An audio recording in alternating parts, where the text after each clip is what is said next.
and welcome to Tabletop Tales. Today's game is Star Wars Edge of the Empires by Fantasy Flight Games, and I decided to try and play a solo game using the Mandolorian. And to come up with a character that is similar to the Mandalorian, I decided to use the Bounty Hunter's No Disintegration book and the Star Wars Allies and Adversaries book. As for the story itself, we'll be using Edge of the Empire's beginner box. The story takes place on the planet Tatooine in a town called Mashuta, which is ran by a Hutt overlord named Timo. Timo is hiring Mando to retrieve 4 slaves that are trying to run away. This is not the actual story of the beginner's handbook, this is my modified version. And on that note, I decided to have a little fun using Mandalorian Season 1 bar scene with this bar scene that is an actual game. So the Mandalorian is going into the bar to observe the tactical situation at hand, to see who's all there and what's going on and what he could use to his advantage and what's a disadvantage. So the Gamorrean gang is very angry that the Mandalorian is there because they want to claim the bounty for themselves and raise their status with Timo. So they're going to go over and either rough him up or maybe even try to kill him to claim his armor to try and sell off for extra booty. Now, in Edge of the Empire, in order to determine who goes first in initiative, it's usually based on skills or the situation, but normally it's based on the skill coolness or vigilance. I am using the app Roll20, and if you pay for a pro subscription, you can get these nice little scripts where you can keep character sheets and the rolls of the dice for you. The Mandalorian is a very dangerous opponent. He has 18 hit points and 22 strain. His skills are ridiculous, so on offense he pretty much decimates everything. On his defense, he's not the full Mando armor, so his soak value is only 6, but he does have some defense, which makes him harder to hit. The Gamorreans are basic NPCs. They're not specialized characters, so they don't get their own character sheets. They just fight like a mob in a basic group. My first roll as the Mandalorian, I am very successful. I have 6 extra hits, but I also have a threat die, which means they get an advantage on their roll. So we have to add up the number of successes to the damage that I've done, and I'm using his brawl skill off the bat. He doesn't have his weapons drawn, so I have to use his brawn score, which is 4. So 4 plus 6 hits is 10 damage. Minus the Gamorrean defense is 3, so I did 7 damage, which takes 1 out. And now the 3 remaining Gamorreans have a chance to fight back. They have a disadvantage because of his armor. They also lost a die in their dice pool because they're down a person, so now we have to figure out what their dice pool is to try and hit the Mandalorian back. For some reason I thought my first roll was a mistake, so I made a re-roll and ended up with the exact same thing. So the first Gamorrean missed, but he gives the other Gamorreans an advantage. The second Gamorrean actually succeeds and almost scores a critical, and gives the next Gamorrean even further advantage. So there's 7 damage minus the Mandalorian's defense, and he actually takes a little bit. The third Gamorrean actually scores a good hit with a critical.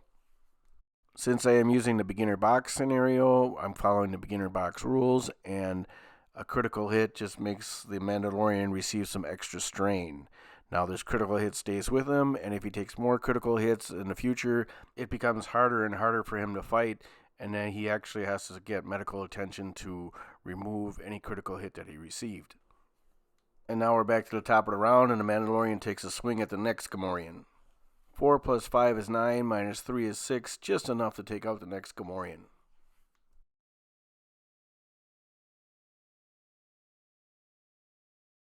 Even after losing a second man and another die, the Gamorreans still manage another hit. But the next Gamorrean only manages 1 success, so he only scores 6 damage, which isn't enough to pass through the Mandalorian's armor.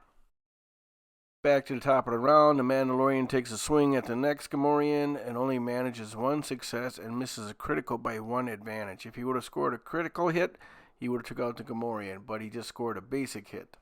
This isn't enough damage to take out another Gamorrean, but he does have 4 advantage, which is going to make it a lot harder for the Gamorreans to fight back. Did I just say harder? Because the Gamorreans proved me wrong once again and score another hit. The next Gamorrean, same as before, he must be the runt of the litter because he just does not do enough damage to get through. So now the Mandalorian is done playing around. He pulls out his pistol in a quick draw maneuver and just absolutely blasts the Gamorrean off his feet. The last Gamorrean, running on pure adrenaline after seeing his buddy get blown away, scores a hit, but then is feeling the danger. And rightfully so, as the Mandalorian takes aim with his pistol and blows a hole in his chest. After the Mando finishes with the goon squad, he walks over to the middle of the floor to find Posh, his first Corey, sitting at the table. The Mando still has his pistol out and pointed at Posh. I decided to give Posh a chance to try and do something against the Mando when he wandered over, whether if he was going to go for his gun or whether he was going to try and charm his way out of this situation. He was going to try and do something to persuade the Mando from not taking him in. Unfortunately for Posh, he rolls a failure. Not only does he roll a failure, he rolls a threat. So I decided to make the situation like Han versus Greedo in the cantina in the first Star Wars movie, where the Mando is just going to shoot first at Posh. And it ends up pretty much being exactly like the scene in the bar against Guido. He just totally succeeds with 4 extra hits, 3 extra crits, a triumph. So yeah, he just blows a hole in Posh, and Posh just slumps over on the table. Now Posh has 12 health and 4 soak, but for a cool moment in the story, I decided with all the advantage and the triumph, I went for a great moment in the story and just said he was dead instead of having 2 life left.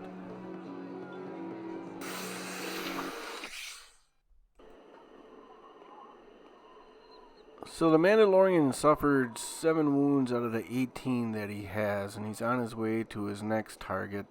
In the beginning game, there is an encounter here at a junk dealer shop where the Mandalorian could pick up a part, but that just shows you how to do a negotiation contested roll.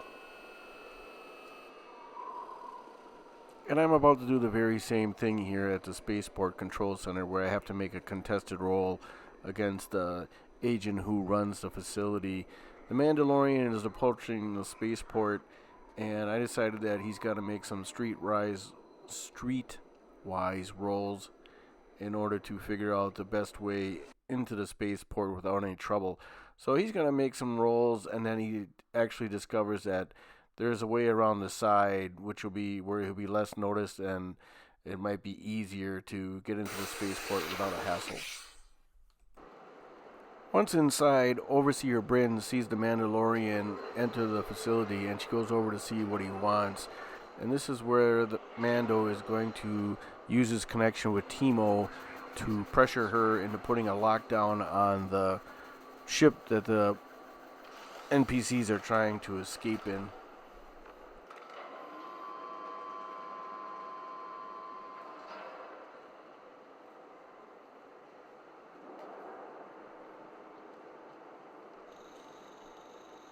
To success with 4 advantage. That means she agrees to put a lockdown on the ship so the NPCs can't take off.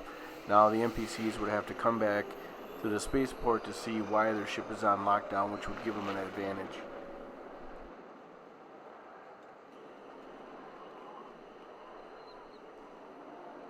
Now what the Mandalorian doesn't know is that one of the NPCs he needs to capture, whose name is Oscara and she is a bounty hunter, is hiding up in a water tower waiting for him in an ambush. Now Oscara is pretty good with a heavy carbine rifle, and the rifle does considerable amounts of damage, so she's going to sit up here and take an aim at the Mando as he approaches.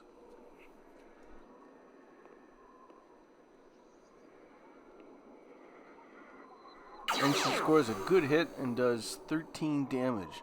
So 13 minus the Mandalorian's 6 soak armor, that is another 7 to him. So he is now at 14 of 18 health into him. So now at this point, I decide it's a game of cat and mouse. They're going to do contested rolls against each other to see whether if Oscara can sneak and take shots, and whether the Mandalorian can spot her and get his shot in. Not much happens back and forth. Mando is hiding under cover, and Oscara is trying to get an angle on him. But there's one point where Oscara rolls a threat. This is where I give the Mandalorian a chance to see where she is.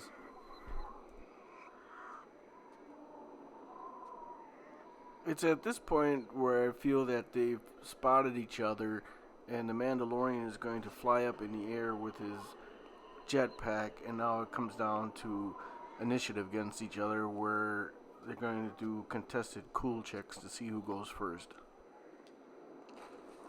The Mandalorian is basically an epic character, so yeah, he scores a lot of hits, and I don't think Oscara has any chance to beat him in this.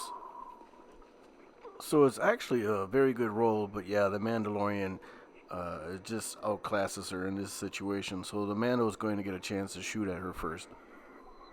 Now, initially I was looking to fire his rocket up at the water tower and just explode the water tower and Oscara in it, because I know that's probably what a player would ask to do, but then I noticed that the rocket needs to be at extreme range in order to launch it. And the current range is long, so the Mandalorian is going to close the distance to medium, which will give him an advantage over her heavy carbine rifle. So the Mandalorian flies up with his jetpack, heads around the water tower, gets a beat on her, and takes a shot with his pistol. The Mando scores many successes. He's got 7 hits, so 7 plus his pistol of 10, that's 17, minus Oscara's 4 soul, so she takes 13 damage and she has 12 hit points. It was here I was thinking maybe the Mandalorian should retire and find the rest of the people that he needs to capture on another day, but then I just decided to keep going just for giggles and decided to take a stim pack. Now a stim pack will give you 5 health back immediately, and then each one after that gives you 1 less over the course of 24 hours. So now the Mando is sitting at 9 health out of his 18, so that he's still not in fighting shape, because when he goes up against the Wookiee can just hit him with his vibro axe in one swing and pretty much kill him. So the Mandalorian is going to use the comm system. He's going to try and just create some kind of distraction, either, using the overhead speaker, or he's going to try and do some kind of false signal to the ship, just to try and get them to come out. So the Mandalorian's first roll is nothing good, nothing bad, just all advantage. So now I need to make a roll to see if Lorik or Vex41 notice that anything is up. So that's a fail, so nothing happens. Now we have to try and figure out something else to do. So the Mandalorian sees some kind of power cables or fuel cables hooked up to their spaceship. So he's going to go down there and try and figure out something that he can do with that and cause, again, another distraction in order to get them to come out of the ship.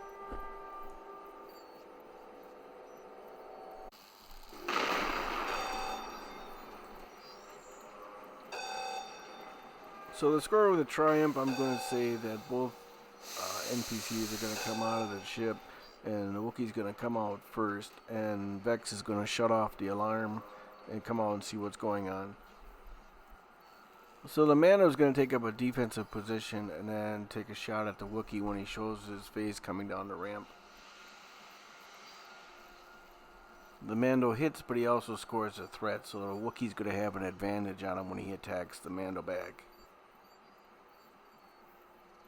Lorik attacks with his vibro axe and scores a hit. He's got 4 hits and 2 advantage, but I forgot once again to roll 2 black dice for the Mando's defense. So instead of re-rolling the dice, I'm going to keep that hit and just roll 2 black dice and add them in. So the 2 advantage rolls are canceled out by the 2 disadvantage rolls. Lorik does 7 damage, plus his brawn of 3 is 10, plus 4 hits is 14, minus the Mandalorian's 6 soak, so he does 8 damage to the Mandalorian. Next up is the droid 41 Vex, and he's going to take a shot with his pistol and rolls miserably. He's got 1 hit though, so he hits, but he also has many threats and a despair. So fortunately for the Mandalorian, 41 Vex's pistol only does 5 damage, which isn't enough to get through his armor. Even with the 1 success, it would be 6, but he doesn't penetrate the armor. So now we have to come up with something for the despair. I think he's so scared in this particular situation he doesn't know what to do. And for me, that's what's fun about Star Wars Edge of the Empires is describing the action with the dice rolls that you get, trying to come up with something that happened with a triumph or a despair. So maybe 41 Vex fell down on the ramp, or maybe one of the hoses that the Mandalorian sabotage is now spraying him in the face or something like that. Developed a leak, things like that. That's what makes the game fun. The other thing too is that 41 Vex could just take a lot of strain in this particular situation. As a droid, he just might, shut down or blank out. So at this point, I decided Mando was going to try and hit the Wookiee Lorik with his flamethrower.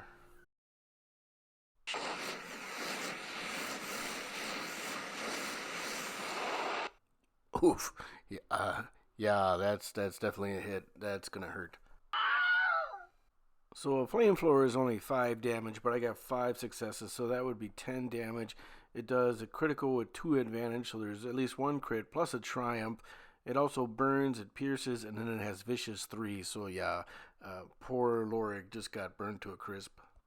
In the regular handbook, and I have never got to use it, but there's a critical injury chart. What you do is you roll percentage dice, and then for every point of vicious plus triumph and other skills that you have, you would add another 10%. So you would just, the higher you go, the more ridiculous things that happen. So I was just rolling on it for fun, but basically Lorik is dead. So I decided that Vex 41 in a panic is going to try and throw a stun grenade, and he fails. Back to the Mando with his pistol. He takes aim and... yeah, that's 15 damage minus 3 soak, 12. 41 Vex has 11 hit points, 11 or 12 hit points, so Vex goes down with a bullet hole through his chest.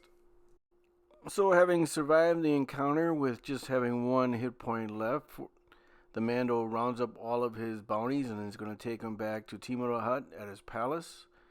There's several ways that this could have ended. I could have done like 5 stim packs, and then the Mando probably would have ended up having like 8 hit points at the end, things like that. But it was just a little fun scenario for me to run through to see what happens, because I never get to play this game.